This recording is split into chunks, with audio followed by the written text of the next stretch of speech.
Hello everyone, আসসালামু আলাইকুম। আজ আমি গরুর মাথার গোশত দিয়ে ছোলার ডাল দিয়ে রান্না করব। সেজন্য এখানে আমি 1.5 কেজি গোশতের মাথার গোশত নিয়েছি। গোশতগুলোকে ভালোভাবে বেছে ধুয়ে পরিষ্কার করে তারপর নিয়েছি।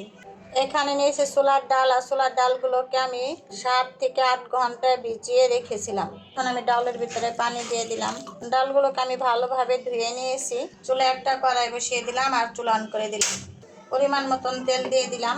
ছোট 3টি তেজপাতা আর 3 পিস দারচিনি আর তেজপাতা একটু নাড়াচাড়া দিয়ে দিলাম। খোসা ছাড়ানো রসুন, দিয়ে দিলাম কেটে রাখা পেঁয়াজ।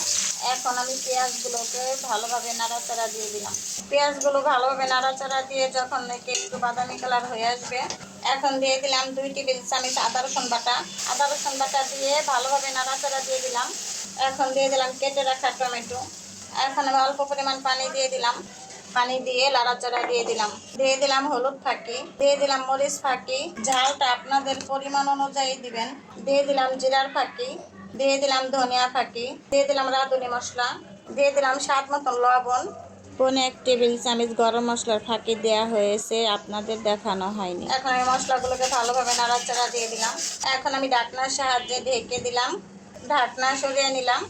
মশলাগুলো নাড়াচাড়া দিয়ে দিলাম। মশলাগুলো নাড়াচাড়া দিয়ে এখন গোস্তগুলোকে ছেড়ে দিলাম। গোস্তগুলো দিয়ে ভালোভাবে নাড়াচাড়া দিয়ে দিলাম। ছোলার ডালগুলো দিয়ে দিলাম। ডালগুলো দিয়ে নাড়াচাড়া দিয়ে দিলাম। এখন আবার ঢাকনার সাহায্যে ঢেকে দিলাম। ঢাকনা সরিয়ে নিলাম। এইভাবে কিছুক্ষণ পর পরে আমি নাড়াচাড়া দিয়ে দিব, যেন নিচে লেগে না যায়, সেজন্য আবার ঢাকনার সাহায্যে ঢেকে দিলাম।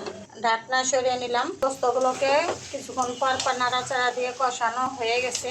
আমি 30 মিনিটের উপরে গোস্তগুলোকে কষিয়ে নিলাম। অন্য একটি চুলায় গরম পানি করে নিয়েছি, সেগুলো এখন গোস্তের ভিতরে দিয়ে দিলাম। পরিমাণ মতন পানি দিয়ে নাড়াচাড়া দিয়ে দিলাম। এখন আমি ঢাকনার সাহায্যে ঢেকে দিলাম। ঢাকনা সরিয়ে নিলাম। কিছু কাঁচামরিচ ছড়িয়ে দিলাম।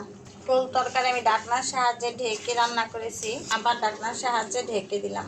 গরুর মাথার গোশত রান্না করা হয়ে গেছে। পরিবেশনের জন্য কিছু তরকারি আমি উঠিয়ে নিলাম। এই তো ছোলার ডাল আর গরুর মাথার গোশত দিয়ে রান্না করে আপনাদের মাঝে পরিবেশন করলাম। কেমন হয়েছে কমেন্টে জানাবেন।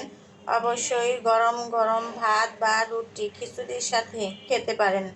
ভিডিওটি ভালো লাগলে লাইক কমেন্ট শেয়ার করবেন, অন্যজনকে দেখার সুযোগ করে দিবেন। সবাই ভালো থাকবেন, সুস্থ থাকবেন। আল্লাহ হাফেজ।